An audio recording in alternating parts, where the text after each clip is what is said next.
Olá, professores, eu sou a Patrícia, PCNP de Arte, sejam bem-vindos. Olá, professores, sejam bem-vindos à nossa TPC de hoje. Eu sou Cláudia Rosa, PCNP de Educação Física. Aqui na Diretoria de Ensino Leste 1 tivemos uma formação de dança que foi muito bacana. E traremos para vocês no decorrer deste bimestre alguns momentos que foram muito especiais. E a TPC de hoje é sobre dança. Como o homem começou a dançar, com o Bruno Fischer. Sejam todos muito bem-vindos, muito bem-vindas, os professores de arte, educação física, coordenadores, todos que estiverem aí. E eu espero que vocês curtam bastante esse encontro de hoje, porque a gente vai falar de uma coisa que na escola nem sempre acontece, né? Que é a dança. E é muito legal trabalhar dança na escola. O meu objetivo do encontro de hoje é que todo mundo saia com um gostinho da dança e com vontade de trazer isso para a escola.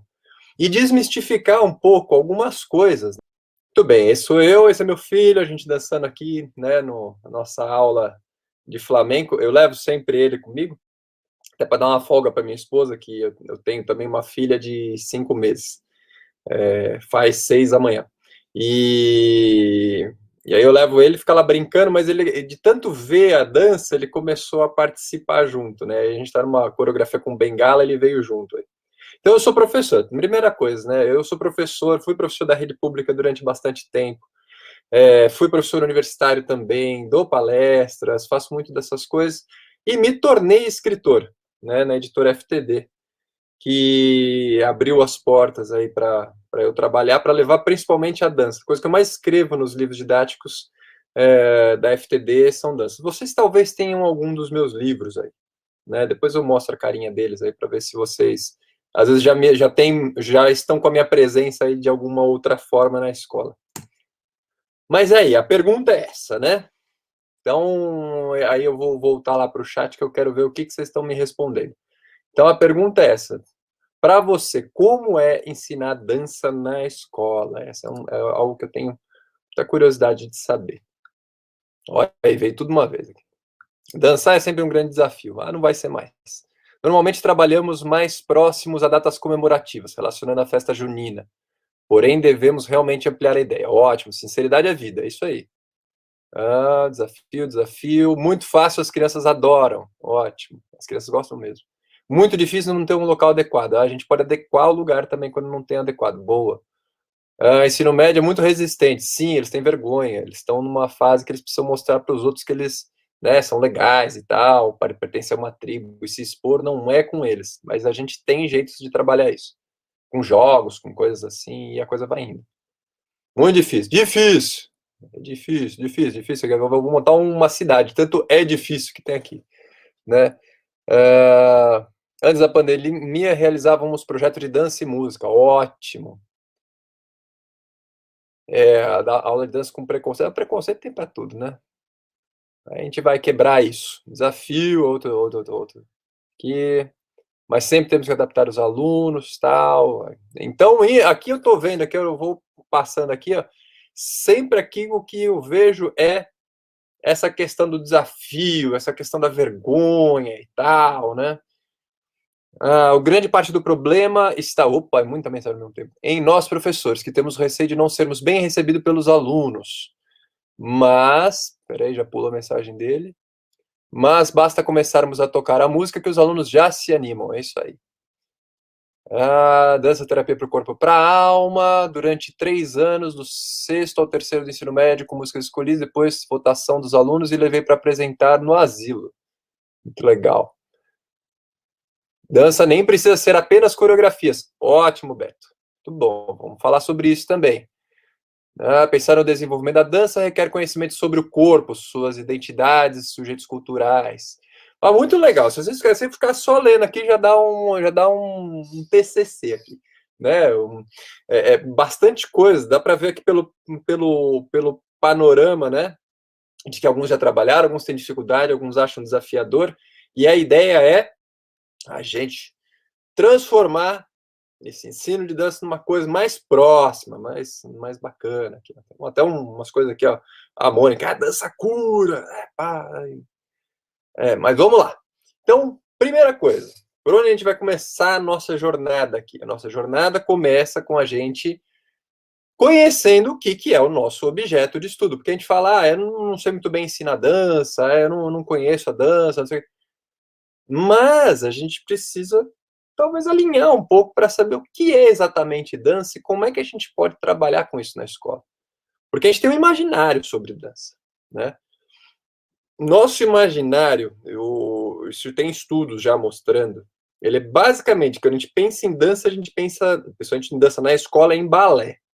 Essa é a primeira coisa que vem muito no imaginário. A segunda coisa que vem são as danças de datas comemorativas, como a própria quadrilha. Então, a nossa ideia hoje é ir para além do balé e das danças de datas comemorativas. E também para além das danças pop, tipo o funk, o sertanejo universitário e tal. Tudo isso é dança? É. Pode estar na sala de aula, mas nós precisamos dar um passo além, saber um panorama um pouquinho maior sobre isso, né? Então, começamos aqui com esta pergunta. Por que o ser humano começou a dançar?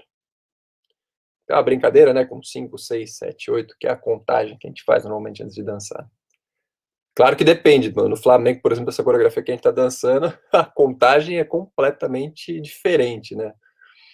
É 1, e 2, e 3, e é 4, e é 5, e 1, e 2, e 3, e é 4, e é 5. O pessoal que fez o Flamengo tem uma cultura muito doida. As contagens são diferentes, tá? Uma cultura híbrida. Os caras mexiam com outras maneiras de pensar o tempo na dança e na música. Mas enfim, essa aqui é só uma brincadeira que eu coloquei aqui. Porque esse tipo de slide, como eu já falei, do Canva permite isso. A gente faz essas gracinhas. Mas por que é que o ser humano começou a dançar? E vamos lá as respostas de novo. O ser humano começou a dançar para se comunicar, para expressar os sentimentos, para se expressar. Rituais como forma de comunicação, para criar comunicação e para criar significados, em forma de rituais, para chamar a chuva, e piriri pororó. Então, peraí, tá muito legal. Ó, vem para mim aqui agora. É isso aí, gente, vocês estão indo num bom caminho. Então, o ser humano, ele começa a dançar para a gente lembrar e pensar em como ele começou a dançar. Basta a gente pensar em como ele começou a fazer cultura. Então, a primeira coisa que a gente tem que sempre ter em mente, a dança é um fenômeno cultural também. Ela faz parte desta coisa que é cultura, né? E cultura, né, a gente tem várias definições, mas uma que eu gosto muito é que ela é uma forma de cultivo para além das nossas necessidades básicas de sobrevivência. A gente tem outras formas de cultivo. Risicultura, cultivo do arroz. Viticultura é o cultivo das uvas. Mas a gente tem uma cultura que não tem nada assim complementar. Não é cultura da batata, não é cultura de nada. É só cultura. E quando a palavra vem sozinha, ela significa a cultura do espírito. Do espírito humano, daquilo que está no nosso logos, nas nossas criações, né? E essa cultura emerge por razões muito particulares no início. E que não é exatamente expressão. Não é exatamente aquilo que a gente faz hoje com cultura. A cultura, ela vem se desenvolvendo com uma relação, em especial, com a natureza. Com o mundo que a gente vive, mas tentando alcançar coisas que a gente não conseguiria, vamos dizer assim, de um modo mais direto. E aí alguém falou da dança da chuva. A dança da chuva é um ótimo exemplo para isso. Então, eu tô lá, paleoliticão, na fita, e aí eu tô lá no paleolítico, e eu preciso de algumas coisas que são essenciais para mim. Por exemplo, eu preciso da minha caça. Mas no lugar de eu só fazer um instrumento de caça, ir lá e caçar, tal, não sei o que, pegar pele, essa coisa toda, eu posso fazer algo que nenhum outro animal faz. Eu faço a pintura do próprio animal na parede da minha caverna. E aí, o que eu ganho com essa pintura na parede da minha caverna? Uma decoração linda, maravilhosa. Eu chamo os meus amigos do Paleolítico e falo, ó, galera, a minha caverna aqui, ó, que top. Eu tenho um bisão aqui. Aí vocês podem sentar aqui, a gente faz uma fogueira, né? Come um javali, come um bisão, vai vendo a minha imagem do bisão ali atrás, certo? Errado, isso a gente faz hoje, né? Quer dizer, você vai pôr um negócio para decorar, a caverna, a função não era decorativa, nem essa pura expressão. Por que é que aquele bisão estava desenhado lá atrás? Vocês sabem disso, quem estudou aí um pouquinho de história da arte, eu adoro o início da história da arte, sabe que aquele bisão estava lá porque aquilo lá era para ter poder. Eu sei desenhar esse animal, então eu tenho poder sobre o animal. Por que eu quero ter poder sobre um bisão, rapaz? Porque o bisão vai me dar carne, que eu vou me alimentar, vai me dar pele, que eu vou usar para uma série de coisas, roupa, me aquecer, dá para fazer tambor com ela, fazer um monte de coisa com a pele, os ossos. Quer dizer, o bisão era uma coisa muito importante ali. Ele era um valorzão. É tipo você colocar lá embaixo do pé do santo uma casa e um carro que você quer ganhar ali. É tipo colocar o bilhete da loteria lá, quer dizer, aquela coisa que para você quer ter o negócio é importante para você. E no caso deles, importante para a sobrevivência. Não era nem um luxo, né? Precisava ir lá na caça e se dar bem na caça, né? Pois muito bem. Essa coisa do passado, né? Esse ser humano tão primitivo, imaginando que desenhar uma imagem ali ia dar um poder para ele, né? Não é uma coisa muito de gente atrasada, essas coisas. Olha, eu vou dizer que não, viu? A nossa relação com a imagem não mudou tanto assim. Eu tenho um experimento que eu adoro fazer, que sempre funciona. Eu vou pegar aqui meu canivete e eu vou pegar aqui uma foto da minha esposa. E agora eu vou pegar essa foto, eu vou furar os olhos da minha esposa. Eu vou pegar aqui o canivete, vou enfiar bem no olhinho dela aqui, ó. Ó, no olho da minha esposa aqui, ó. Ó. E eu quero que vocês façam a mesma coisa com uma pessoa que vocês gostam. Pega uma pessoa que vocês gostam muito, que amem, vai lá e fura o olho da pessoa. Rasga a imagem, ou morde, cospe, põe fogo. Quero ver se fazer isso com uma imagem de uma pessoa que você gosta. Isto aqui é um pedaço de papel, gente.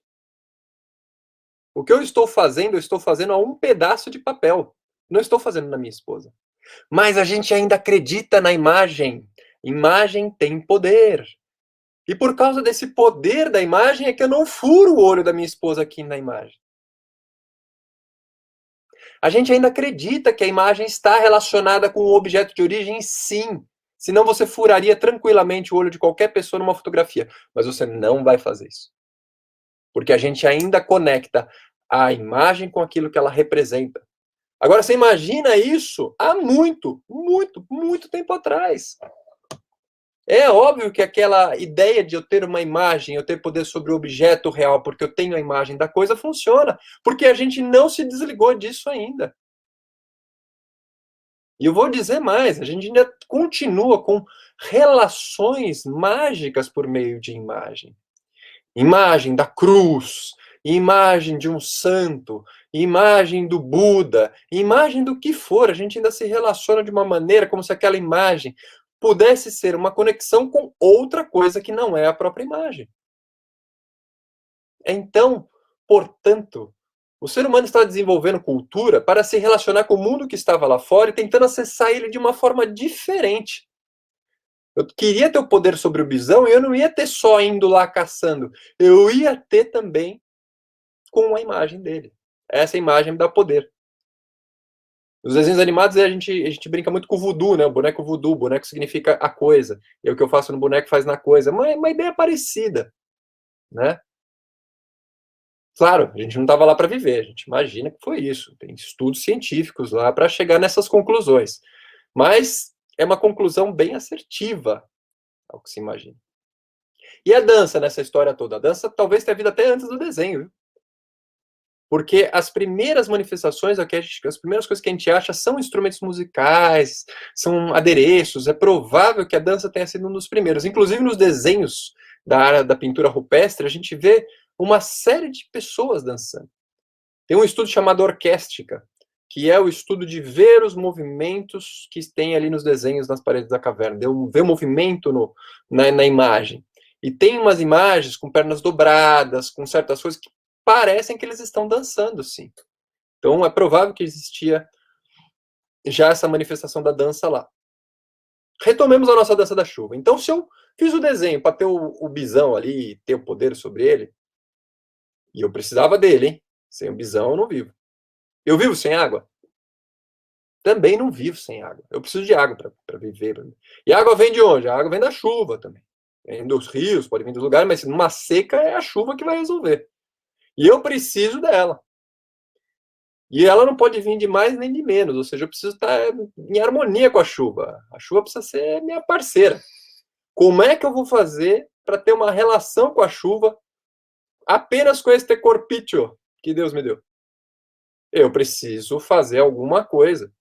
E esta coisa é uma elaboração cultural por meio de música e movimentos do corpo que a gente chama de dança, para que este corpício aqui, que não tem domínio sobre a chuva com a mão, com a voz, com qualquer coisa do tipo, consiga se relacionar com esse elemento chamado chuva, que está lá longe, que é maior que eu, que é gigantesco, que um ser humano não dá conta de controlar a chuva.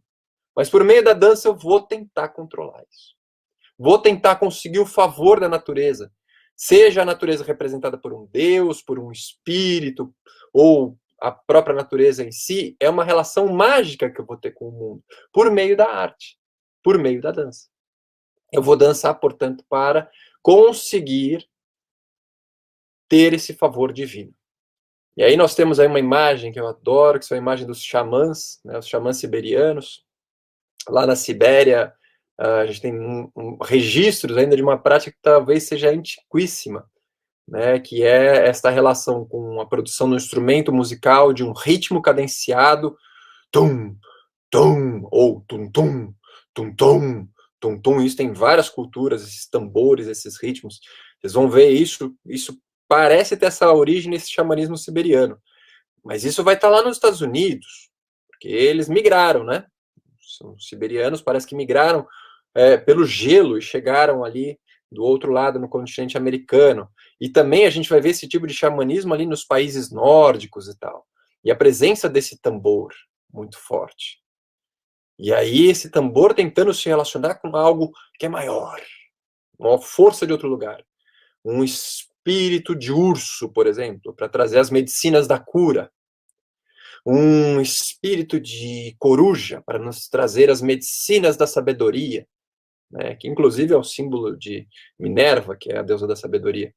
Né. Existem muitas sincronicidades na antropologia. Quando a gente estuda várias culturas diferentes, a gente vê muitas coisas síncronas. Né. Então eles tinham essa ideia de entrar em transe e se conectar com o mundo divino e pedir esse favor divino para curar, para ser bem sucedido numa caça, para conseguir esse favor, por exemplo, da chuva, né? É isso que os xamãs faziam. É muito interessante a gente pensar nesse início dessa história e que essa história não foi completamente apagada. Por quê? Porque a gente continua dançando de alguma maneira, não é toda dança, óbvio, mas a gente continua também fazendo dança para questões religiosas. Culturas mais tradicionais, que conseguiram preservar uma cultura mais antiga, como as diversas etnias dos povos indígenas brasileiros, eles ainda dançam com função religiosa, espiritual. O pessoal do islamismo dança, né, na cultura dos sufis, que é a parte mística do islamismo, né? Eu não sei se vocês conhecem alguma coisa de islamismo. Islamismo é uma coisa sempre curiosa. Sempre que eu falo de islamismo é um barato. Primeiro porque é a segunda maior religião do mundo. Segundo porque ninguém conhece quase nada. Sabe assim que tem uma parte do islamismo que o pessoal usa burca, tem uma coisa ou outra que a gente sabe, a gente não concorda com quase nada, a gente conhece quase nada. Pois muito bem, o islamismo é uma religião, só para dar um um parentezinho, que surgiu depois de Cristo. Jesus, Maria, estão todos citados lá no Alcorão, tá? Então ela é posterior. Ela veio por revelação através do anjo Gabriel para o profeta Maomé, e ele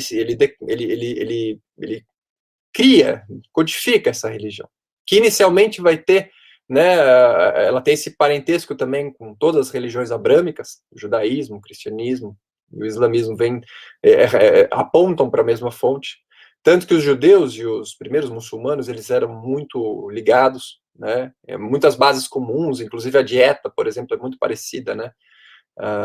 E aí o islamismo se desenvolve, e uma das linhas do Islã é a linha mística, que é o sufismo.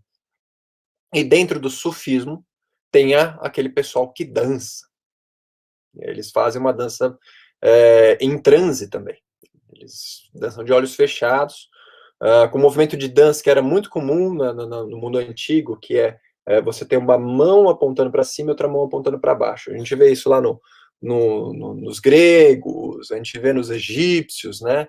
Essa uma mão para cima, uma mão para baixo. E eles também fazem isso, no sentido de que a mão de cima está pegando a luz de Deus, e a mão de baixo, ela está espalhando esta luz para todas as pessoas. Eles entram em transe, começam a girar e espalham essa luz.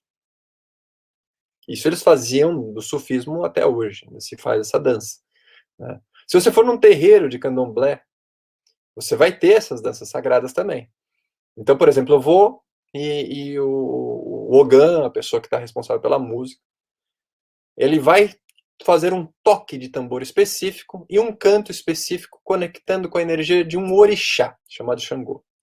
O orixá que é essa coisa que nós não sabemos o que é. O orixá é um fenômeno indescritível. Muitas vezes a gente associa a um deus ou a um princípio. O Xangô está associado ao princípio de justiça, está associado a um ponto de força, que são as pedreiras, está associado a uma imagem que é um rei segurando dois machados, os machados com dois lados, porque a justiça sempre tem que considerar os dois lados, igual o martelo do juiz. Tocou para Xangô, cantou para Xangô, um corpo receptivo que esteja no terreiro vai receber o orixá. Quando ele recebe o orixá no corpo, o que o orixá faz? O orixá dança. Não é uma coisa maravilhosa, incrível? Isso eu acho incrível. Uma força de outro lugar, esta força que pode ser um Deus, que pode ser um fenômeno físico, pode ser uma das faces de Deus. Quando ela vem para o corpo, ela dança. Não é incrível pensar uma coisa dessa? Muitas outras religiões vão ter essa questão da dança. Um amigo meu, ele é pastor não, desculpa, ele é diácono lá no Bola de Neve, e a esposa dele é coreógrafa na igreja. E eles fazem a dança na igreja no momento do louvor. O louvor que também é essa ideia de eu entrar em contato com o divino por meio de um transe, por meio de entrar num estado alterado de consciência, e nesse estado eu estar mais perto do Criador. Isso é feito com música, isso é feito com dança, isso é feito com canto. Lá no Bola de Neve, inclusive, é muito forte essa experiência. A primeira vez que eu fui, eu entrei em transe total. Assim. Eu fui numa grande que tem aqui próximo do Palmeiras ali, que acho que inclusive é das primeiras Bolas de Neve. E eu lembro da experiência, foi incrível. Assim. Então, a gente continua usando dança, música e tal, para entrar nesse outro estado. É o que os xamãs faziam naquele passado, é o que a gente faz ainda hoje, quando está dentro desse contexto religioso. A gente sabe que algumas religiões proíbem a dança por considerá-la algo profano e tal. Isso é uma origem muito ligada a uma ideia que se teve ali no início do cristianismo do corpo como pecado, né? O que, a meu ver, é uma ideia exagerada. Ela chegou a um ápice de exagero que nós tivemos, inclusive, uma linha que era os albigenenses, que eles praticavam o suicídio. O corpo é tão pecado que era melhor se suicidar, né? E eu já não sou partidário disso, eu acho ao contrário, eu acho que assim, o mesmo corpo que dança é o corpo que ajoelha, que reza, que faz a prece, que louva, que prega, né, e tudo mais. E ele pode dançar também como forma de conexão com o divino. É claro que você não vai fazer o quadradinho de 8, dentro de um lugar sagrado. É só você calibrar que dança que você vai fazer onde, questão de contexto. Mas nada impede você fazer uma dança muito respeitosa dentro de um templo, como eles fazem lá no Bola de Neve. Muito bem, vamos ver um pequeno vídeo para eu sair dessa minha tagarelice sem fim. Vocês vão ver que eu falo pra caramba. E eu tô lendo várias coisas que tem aqui, né? Pra gente ver um pouco esse corpo sagrado dançando, tá? Exatamente, o Jorge aqui colocou também, eu até esqueci, desculpa, como é que eu posso esquecer de uma coisa dessa? O movimento gospel é super dançante, né? O movimento gospel, principalmente lá nos Estados Unidos, que se desenvolveu nessa conexão entre o protestantismo e os africanos, né? Nessa conexão, os africanos tiveram uma contribuição imensa em termos de dança, de música e tal, né? Isso foi muito forte. Inclusive, a notícia que eu tenho, eu não sou muito especialista no neopentecostal, mas do que eu estudei, do que meu amigo me contou, parece que surgiu, né, com uma comunidade negra, numa igreja nos Estados Unidos, né, tem até um nome de uma rua, que é a rua onde surgiu, o Pentecostes aconteceu de novo e tal, e o pessoal começou a falar em línguas da profecia e tal, né, então eles também têm, essa comunidade negra gospel também tem essa contribuição maravilhosa, além dos negros espirituais, que é aquela música maravilhosa, né? Enfim, é muita coisa, né? Muito conhecimento. Última coisa que eu queria falar sobre isso, que agora que você falou nesse assunto eu acho o máximo. É muito legal ver como essas culturas se conectam, né? Tem um negro espiritual que é aquele Go Down Moses. Go down Moses to let your people go. Que foi cantado pelo Louis Armstrong, aquela voz rouca, maravilhosa e tal, e que é falando sobre Moisés, para libertar o seu povo, que está escravo, que está no Egito e tudo mais. E o que o povo negro estava fazendo naquele momento? Eles estavam usando a cultura hebraica e o Antigo Testamento para falar da sua própria história. Eles não estavam pedindo para libertar o povo judeu do Egito. Eles estavam pedindo para libertar eles, escravizados ali nos Estados Unidos, né? Então, essa cultura gospel também veio como uma forma de, utilizando toda esse panorama, né, que a Bíblia traz, como uma forma de contar a sua própria história, né? E esse negro espiritual é um que conta maravilhosamente bem. Quem não conhece, vai atrás disso. Go Down Moses, né? E vocês vão achar facilmente isso, tem a música inteira do Armstrong, até com tradução no YouTube, nesses outros lugares. Vamos lá. Vocês estão vendo que dança está entrelaçado com tudo isso. Eu não consigo falar de dança sem falar de música, sem falar de cultura, porque está tudo ligado. Dança não é passo, não é ficar ensinando coreografia na escola. Vocês estão vendo como o panorama da coisa é grande? E agora nós vamos ver um vídeo para aumentar esse nosso panorama. Esse vídeo, ele chama Sama. Sama é o nome da dança sufista. Ele é narrado pela Letícia Sabatella. Ela fala esse poema do poeta Rumi, que vai poetizar essa dança. Só que no vídeo vão aparecer danças e manifestações religiosas de todo mundo. Então vamos ao vídeo, deixa ele falar por si mesmo. Aqui.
Viemos girando do nada, espalhando estrelas como pó.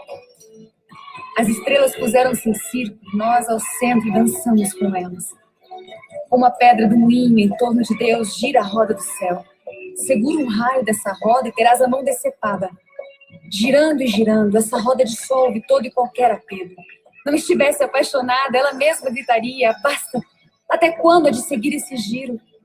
Cada átomo gira desnorteado, mendigos circulam entre as mesas, cães rondam um pedaço de carne, o amante gira em torno de seu próprio coração.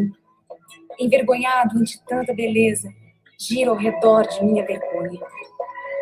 Vem, ouve a música do samba. Vem unir-te ao som dos tambores, aqui celebramos, somos todos a verdade, em êxtase estamos, embriagados sim, mas de um vinho que não se colhe na videira. O que quer que pensem de nós, em nada parecerá o que somos. Giramos e giramos em êxtase. Esta é a noite do samba. A luz agora. Luz, luz. Eis o amor verdadeiro que diz a mente: adeus. Este é o dia do adeus. Adeus, adeus. Todo coração que arde nesta noite é amigo da música.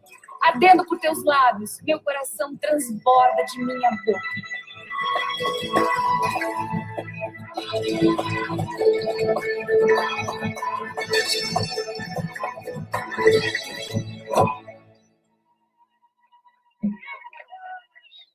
Silêncio. Silêncio. És feito de pensamento, afeto e paixão.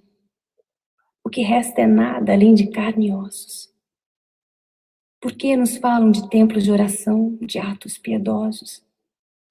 Somos o caçador e a caça, outono e primavera, noite e dia, o visível e o invisível. Somos o tesouro do espírito.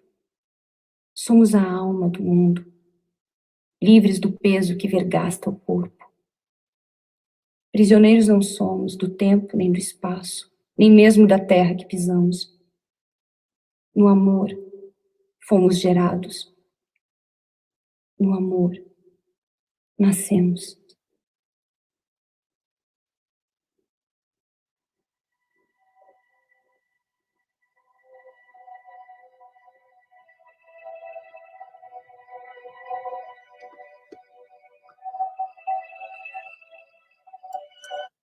O nome do vídeo é esse aqui em cima, ó. Tá vendo? Muito legal, não é, gente? Vocês viram ali várias culturas de lugares diferentes do mundo, aborígenes australianos, africanos, índios da Amazônia, o pessoal lá no Muro de Lamentação, quase todos ali, e os próprios, né, que dá nome ao vídeo, né, o pessoal do sufismo dançando o samba.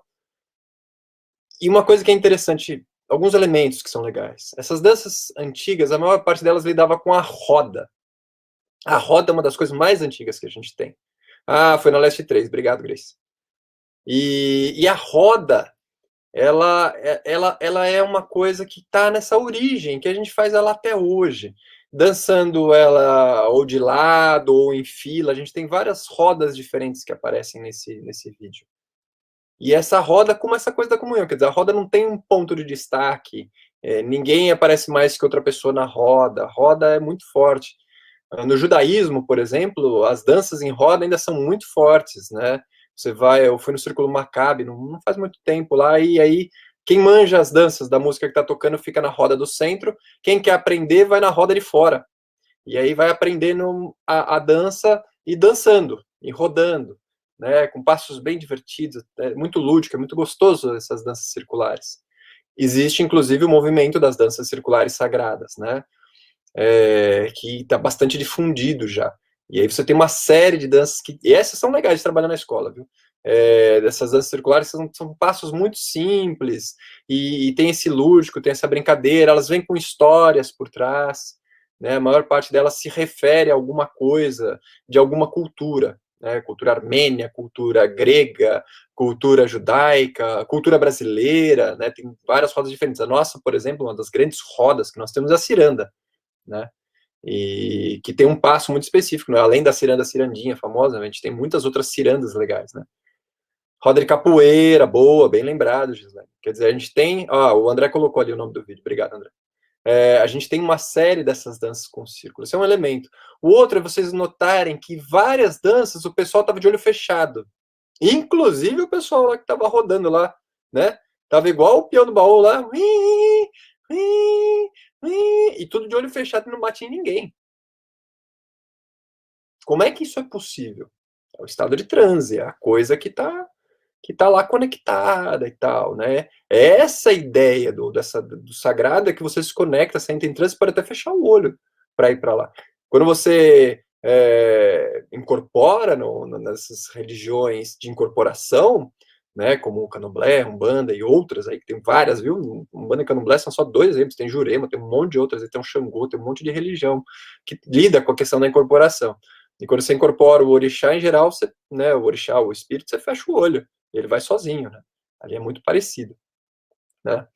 Olha o nome da nossa videoconferência, apareceu embaixo, eu sou o professor Bruno Fischer de Marquita. Eu gosto de brincar um pouco, para a gente não ficar num negócio tão, né, tão puxado. Então, deu para a gente sentir um pouco essa questão sagrada da dança, né? Isso para mim é uma coisa muito cara, né? A gente pensar no começo desse processo, né?